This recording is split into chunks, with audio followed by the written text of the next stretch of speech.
She couldn't find water until a feather trail led her to a hidden spring. The Arizona sun beat down mercilessly on the San Carlos Apache Reservation, turning the red earth to dust that clung to everything. Skin, clothes, hope. Maria.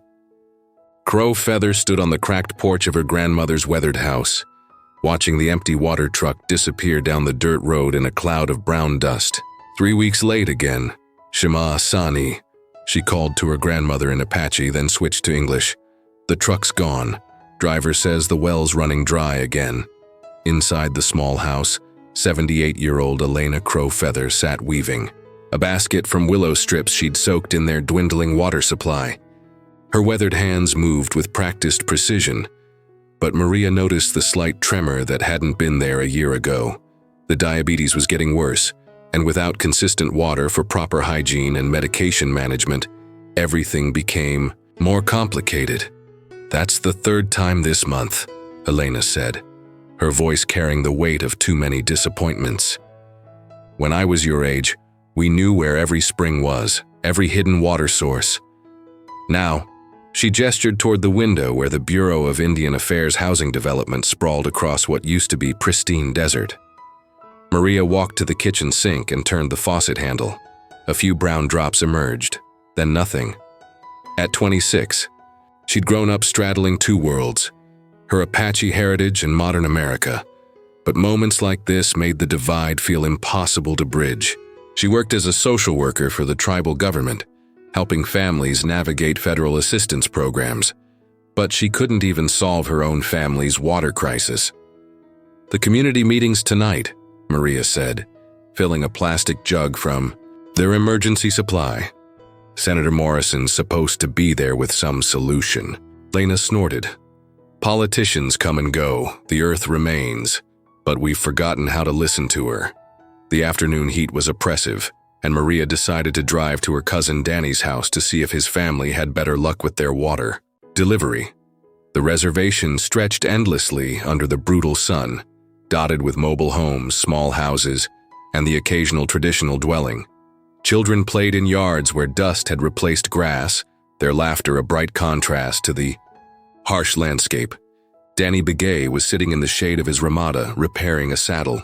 At 32, he worked for the tribal cattle operation and still followed many of the old ways, though like everyone else, he struggled with the intersection of tradition and modern necessities. "Cousin," he greeted her, not looking up from his work. "Heard about your water truck, same story here." "What are we supposed to do, Danny?" "Grandma needs her medications regulated, the kids need baths, and I've got a job interview in Phoenix next week that I can't even prepare for properly." Danny set down his tools and looked at her seriously. "You thinking of leaving?" The question hung in the air between them. Maria had been accepted into a graduate program at Arizona State University, a chance to get her master's in public administration and maybe eventually help make real change for their community.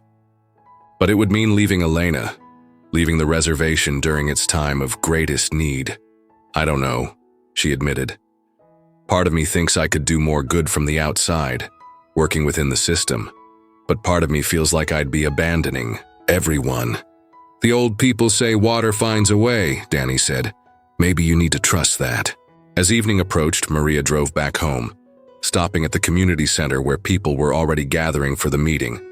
The building, constructed in the 1980s with federal funds, showed its age.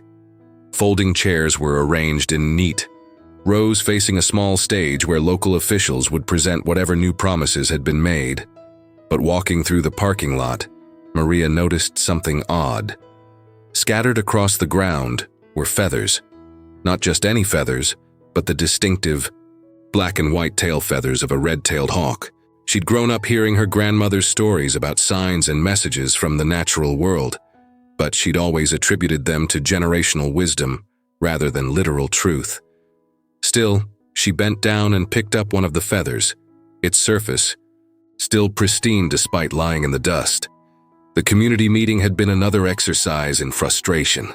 Senator Morrison's aide delivered the same promises: federal funding under review, new infrastructure plans in development, temporary water hauling services to continue. Maria watched the faces of her neighbors, seeing the same resigned disappointment. She felt. Words without water were just noise. Walking back to her truck afterward, Maria noticed the feathers again. More had appeared, forming what looked almost like a trail leading away from the community center toward the desert.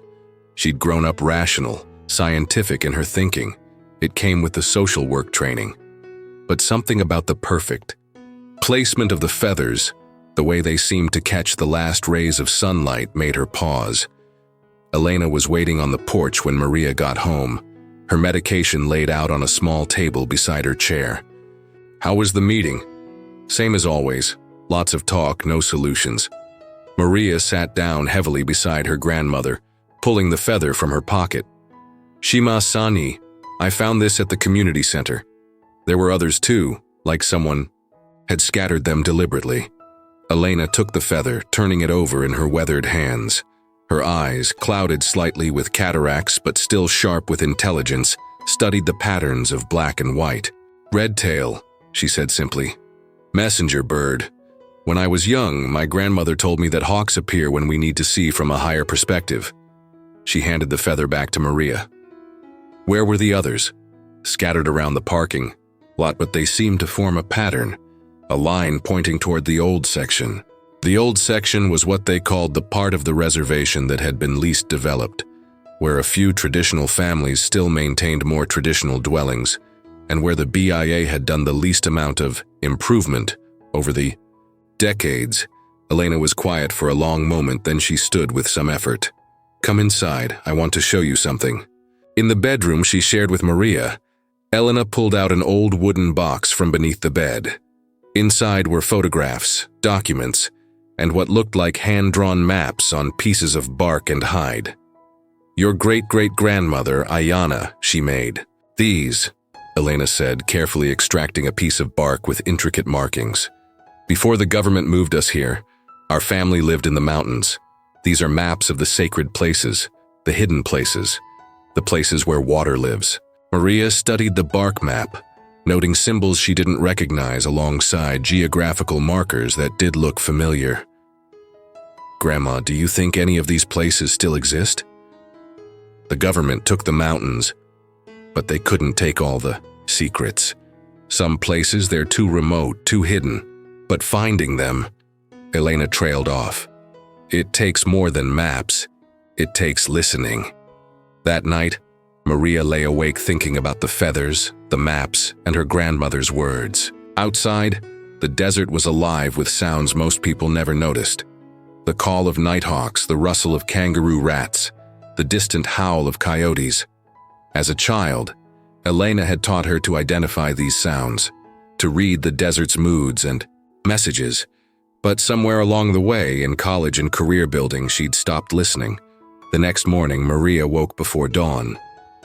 Elena was already up, sitting on the porch with coffee made from their stored water, watching the sunrise paint the mountains. I dreamed of Ayana last night, Elena said without turning around. She was young, maybe your age. She was following a hawk to water. Maria sat down beside her grandmother, feeling the morning cool that would disappear within hours. Tell me about the dream. She was walking through desert I didn't recognize, but she wasn't afraid.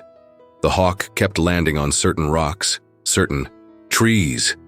Each place it landed, she would look for something, not with her eyes, but with her hands, feeling for coolness in the rock, moisture in the air. Do you think she was looking for springs? Elena nodded. The old people knew that water doesn't always announce itself. Sometimes it hides, waits for the right person to find it. After breakfast, Maria made a decision that surprised even her. Instead of driving to work, she called in sick and asked Elena if she wanted to take a drive to the old section of the reservation. I want to see if there are more feathers, she explained. Elena smiled, the first genuine smile Maria had seen from her in weeks. Get my walking stick and bring water, more than you think we'll need. They drove the dusty roads toward the less developed area, where houses were fewer and farther between. The landscape here felt different, less disturbed by modern development.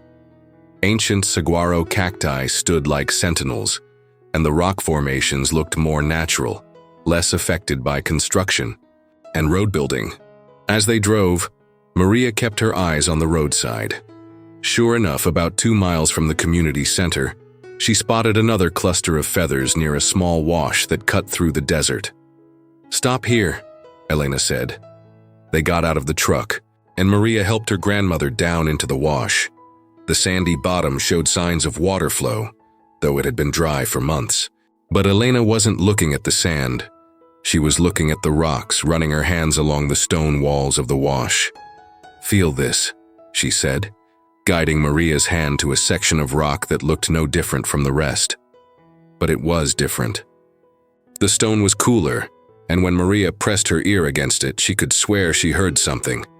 A faint trickling, like water moving through stone. The sound was so faint that Maria questioned whether she was hearing water or just her own pulse, amplified by pressing her ear against the cool stone. But Elena's knowing nod confirmed that she wasn't imagining things.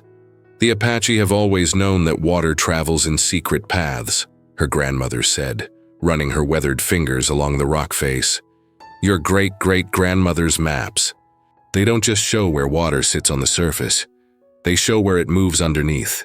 Maria pulled out her phone and took photos of the rock formation, trying to capture the exact spot where the sound seemed strongest. "But even if there's water down there, how would we access it? We can't exactly drill through solid rock." "Maybe. We don't need to drill," Elena said, looking up at the walls of the wash. "Water finds its own way out. We just need to find where." They spent another hour exploring the wash, following the feather trail that seemed to continue upstream. Elena moved slowly but deliberately, stopping at certain rocks to listen, to feel. Maria found herself copying her grandmother's movements, learning to read the desert in a way her formal education had never taught her. "There," Elena said suddenly, pointing to a cluster of cottonwood trees about a quarter-mile ahead. Where trees grow deep in the desert, water isn't far. The cottonwoods were old, their massive trunks and deep root systems indicating they'd been there for decades, possibly longer. As they approached, Maria noticed that the ground around the trees was different. Not exactly moist, but not as bone-dry as the surrounding area. Elena knelt down beside the largest tree, brushing away loose soil with her hands. About 6 inches down, the earth became darker with the unmistakable scent of moisture. "We need to dig," she said simply. "Grandma, we can't just start digging random holes in the desert. This is still tribal land, but there are regulations, environmental concerns." "Maria," Elena interrupted gently. "Sometimes you have to choose between following rules made by people who don't understand and following wisdom that kept our people alive for centuries. Which matters more, permits or water for your grandmother's medicine?" The question cut straight to the heart of Maria's internal conflict. Her education and career had taught her to work within systems, to follow proper procedures, but those same systems had failed to provide the most basic necessity of life for her community. That afternoon, they returned home to gather supplies.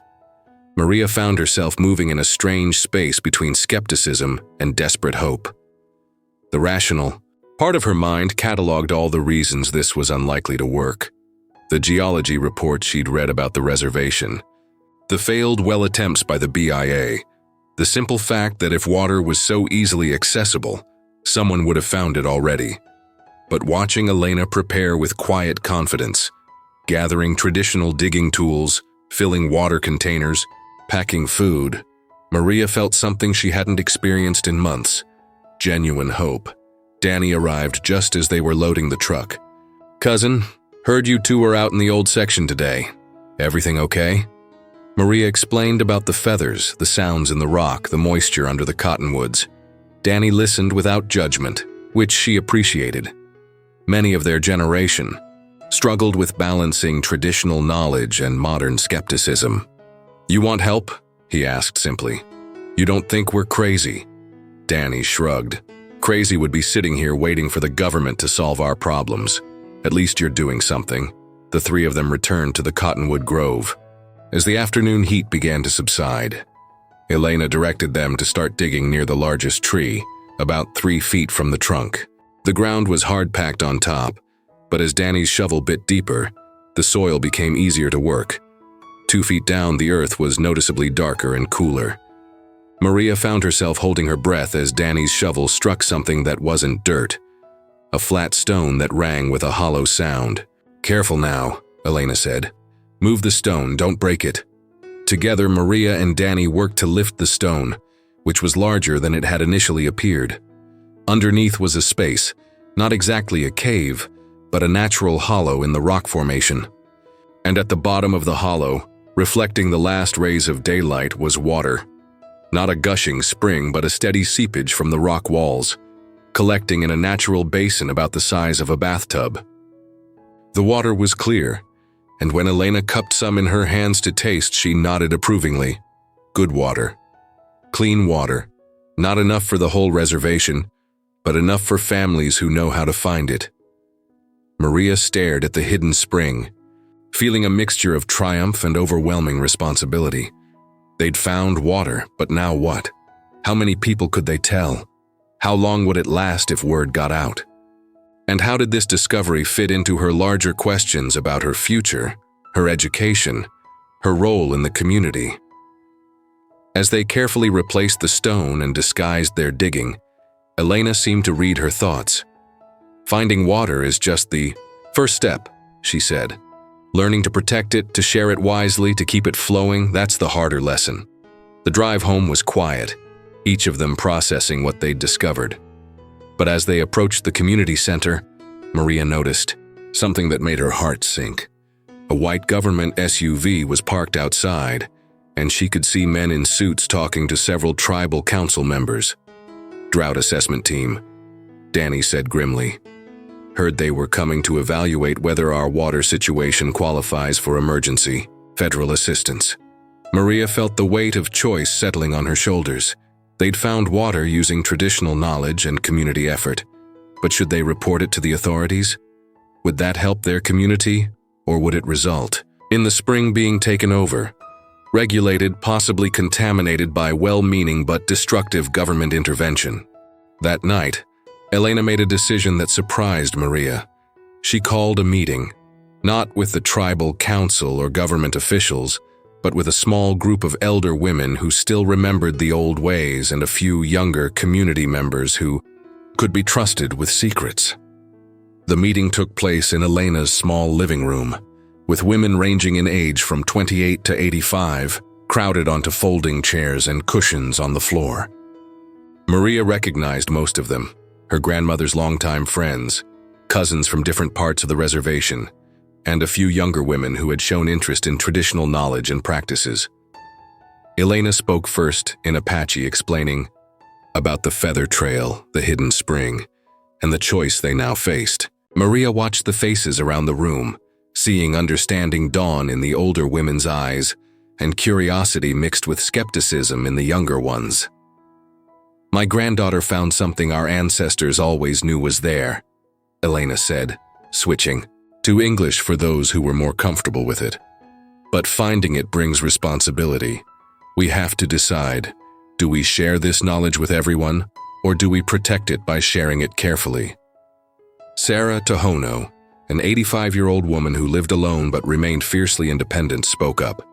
In the old days, water sources were protected by families, by clans. Not everyone knew where every spring was. Knowledge was shared with people who could be trusted to preserve it. "But this isn't the old days," said Jennifer Yazzie, a 30-year-old nurse who worked at the tribal health clinic. "People are suffering now. Kids are getting sick from contaminated water. Elderly people can't manage their medications properly. If there's a source of clean water, don't we have an obligation to share it?" The discussion continued for over an hour with perspectives ranging from traditional protectiveness to modern utilitarian ethics. Maria found herself torn between both approaches, understanding the wisdom in each. Finally, Elena raised her hand for silence. "There's another way. We become the guardians. We organize ourselves to manage the spring carefully, to share the water with families who need it most, and to protect the source from being destroyed by too many people using it carelessly." Over the next 3 hours, they developed a plan that felt both ancient and innovative. 6 families would take turns monitoring and maintaining the spring. They would establish a rotation for water collection, ensuring that the spring was never overtaxed. Each family would be responsible for bringing containers and for cleaning up after themselves. Most importantly, they would keep detailed records of the spring's output to make sure their use was sustainable. Maria volunteered to coordinate the system, using her social work skills to manage schedules and address conflicts. But Elena insisted that the group also include traditional protocols, small ceremonies to honor the water source, traditional songs and practices that their ancestors would have used. "This isn't just about solving a water crisis," Elena explained. "This is about remembering who we are." The first week of their informal water cooperative worked better than Maria had dared to hope. 6 families, representing about 30 people, were able to collect enough clean water for drinking, cooking, and basic hygiene. The spring's output remained steady, and the careful monitoring showed no signs of depletion. But word began to spread, as word always does in a small community. By the second week, other families were asking questions. Some were supportive, wanting to know how they could help or be included. Others were suspicious, wondering why these particular families suddenly had access to clean water when everyone else was still struggling. The situation came to a head when Tribal Council member Robert Martinez approached Maria outside the tribal government offices. "I hear your grandmother's group has found a new water source," he said without preamble. "The council needs to know about it. If there's a viable spring on tribal land, it could be developed to help everyone." Maria had prepared for this conversation, but it was still difficult.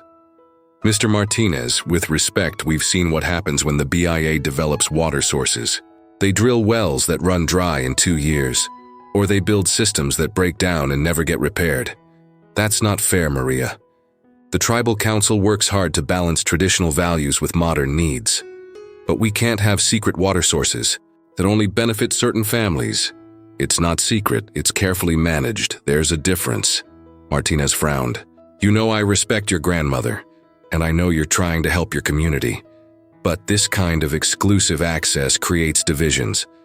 What happens when other families find out they're not included?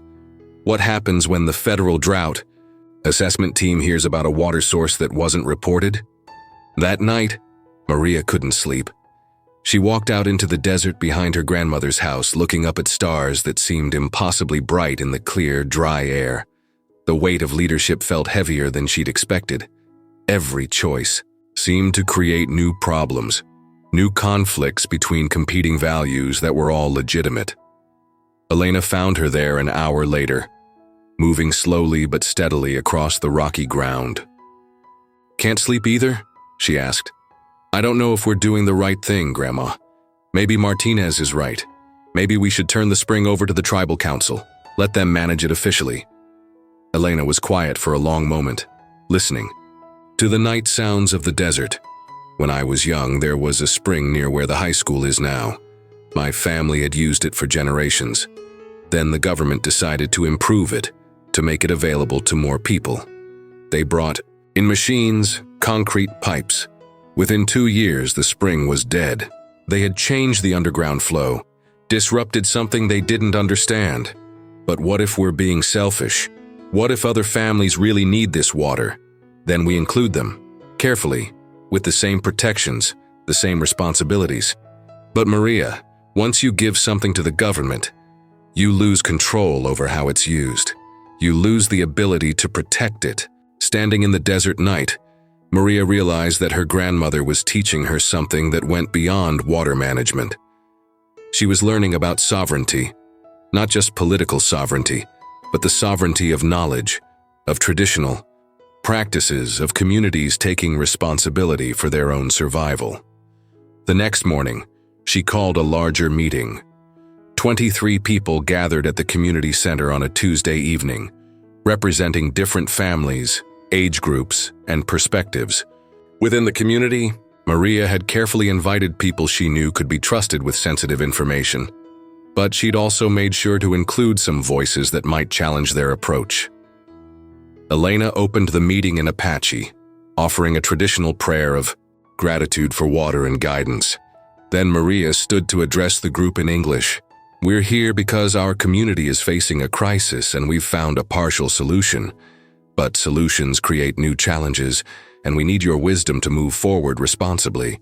She explained about the spring, the feather trail that led them to it, and the careful management system they'd developed. She was honest about the spring's limitations. It could provide clean water for maybe 10 to 12 families if managed carefully, but it wasn't a solution for the entire reservation's water crisis. "The question we're facing," Maria continued, "is whether to expand our informal cooperative to include more families, or to report the spring to the tribal council and federal authorities for official development." The discussion that followed was intense but respectful.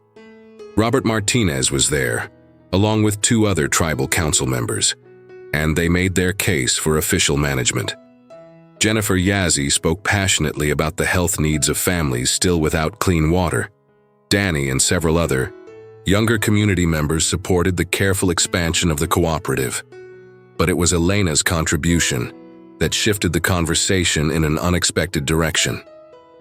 "I want to read you something," she said, pulling out a letter that looked official. "This came yesterday from the Bureau of Indian Affairs. They're announcing a new program, Traditional Knowledge Water Initiative.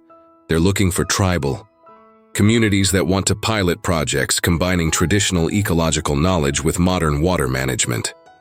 The room fell silent as Elena read the key details.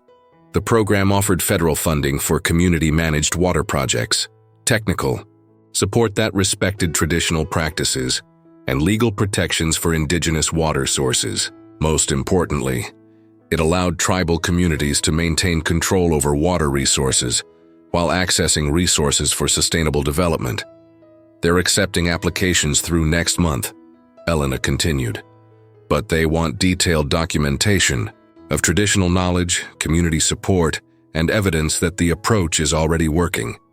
Maria felt something click into place. "We could apply.